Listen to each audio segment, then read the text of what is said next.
మన కంటికి కనిపించని ఎన్నో శక్తులు మన చుట్టూ తిరుగుతుంటాయి.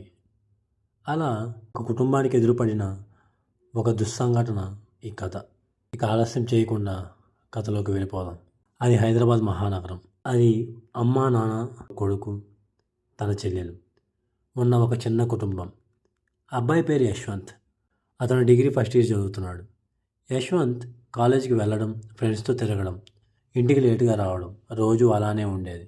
అయితే ఒకరోజు యశ్వంత్ వాళ్ళ అమ్మ అతనికి కాల్ చేసి, రే యశ్వంత్, ఈరోజు అమావాస్య, కొంచెం త్వరగా ఇంటికి రా అని చెప్పింది. సరే అమ్మ అని సమాధానం ఇచ్చాడు యశ్వంత్.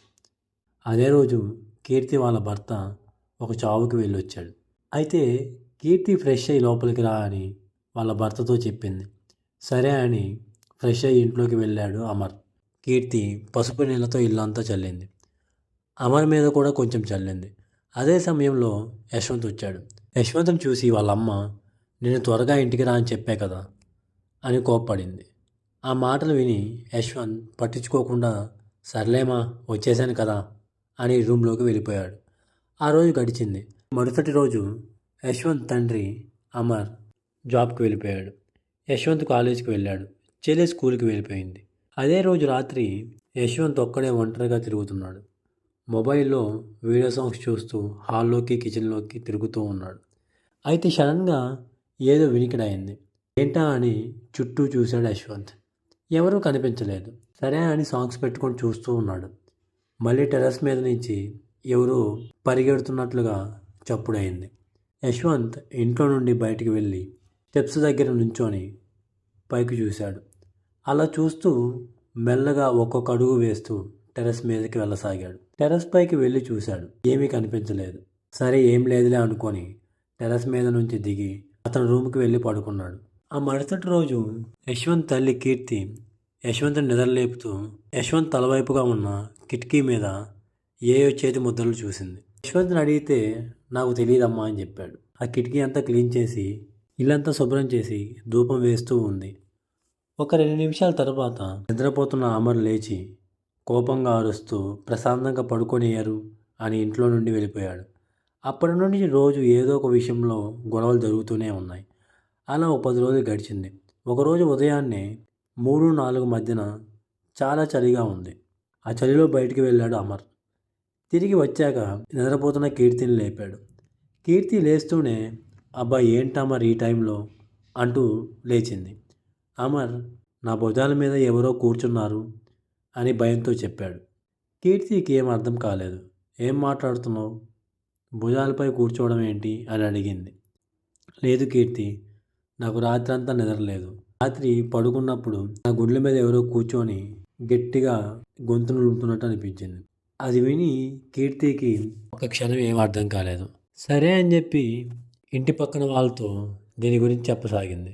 వాళ్ళ సలహా మేరకు ఇలాంటి వాటికి పరిష్కారం దొరికే ఒక చోటు దగ్గరికి వెళ్ళారు. లోపలికి అందరు వెళ్తున్నా అమర్ మాత్రం రావట్లేదు. కీర్తి, యశ్వంత్ ఇద్దరు కలిసి లోపలికి వెళ్ళారు.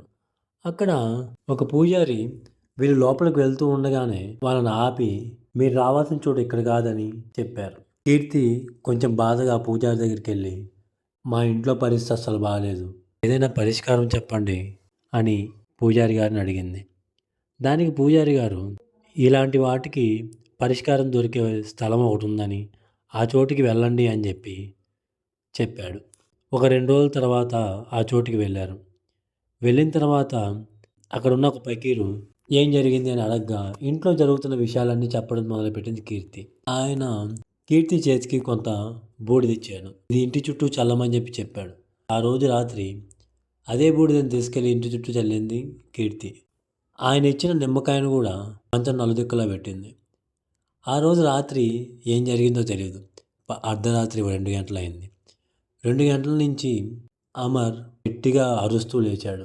ఆ అరుపుకి యశ్వంత్ వాళ్ళ చెల్లెలు హడలిపోయి ఏడవడం స్టార్ట్ చేసింది. యశ్వంత్ వాళ్ళ చెల్లిని పక్కకు తీసుకెళ్ళి కూర్చోబెట్టి వెళ్ళి అమర్ని పట్టుకున్నాడు. అమర్ ఎంత పట్టుకున్నా కానీ కంట్రోల్ అవ్వట్లేదు. ఏం జరిగిందో అర్థం కాక ఉన్నప్పుడు ఆ పకీర్ చెప్పిన మాటలు గుర్తొచ్చి నీళ్ళల్లో ఆ బూడిద కలిపి కొంచెం తాపారు. అది తాపిన తర్వాత అమర్ కొంచెం నెమ్మదించాడు. మరుసటి రోజు అదే పకీర్ దగ్గరికి వెళ్ళి కలిసి జరిగిన విషయం చెప్పారు. చెప్పగా ఒకసారి మీరు అతన్ని తీసుకురమ్మని చెప్పి అన్నారు. తిరిగి ఇంటికి చేరుకున్న కీర్తి అమర్తో రేపు మనం ఒక చోటుకి వెళ్ళాలి ఉండండి అని చెప్పి అడుగుతుంది. కానీ అమర్ దానికి ఒప్పుకోడు. అలాగే ఒక వారం గడుస్తుంది. ఇంట్లో పరిస్థితి చేయి దాటిపోతూ ఉంది.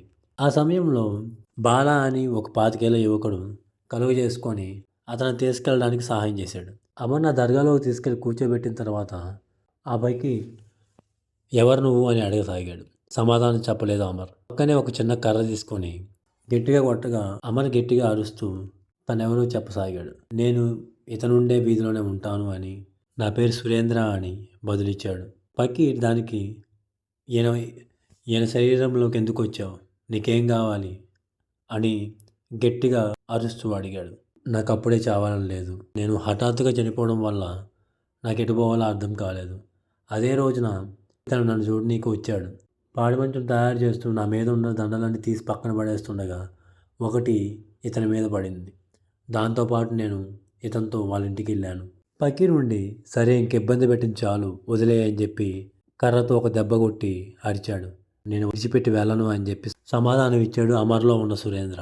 పకీర్ చేతిలో ఏదో మంత్రించిన నీళ్లు తీసుకొని తెల్లబోయేసరికి అతను వద్దు వద్దు అంటూ ఉన్నాడు.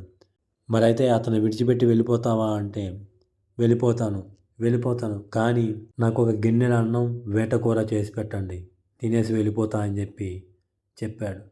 అతను చెప్పినట్లుగానే వండించి పెట్టారు. ఒక్క మెతుకు కూడా విదిల్చకుండా గిన్నెడన్నం మొత్తం తినేసి పెద్దగా అరుస్తూ స్పృహ తప్పి పడిపోయాడు. లేచాక ఆ పకీరు నుదుటి బూడిద రాసి అతని నెత్తి మీద కొంచెం ఆ నీళ్ళని చల్లి ఇంకేం భయం లేదు వెళ్ళండి అని చెప్పారు. ఇది జరిగాక ఆ పకీర్కి మా సంతోషం కోసం అని చెప్పి కొంత మేరకు ధనాన్ని ముట్టజెప్పాము. ఆ తర్వాత నుంచి మేము ఆ సమస్యని ఎదుర్కోలేదు.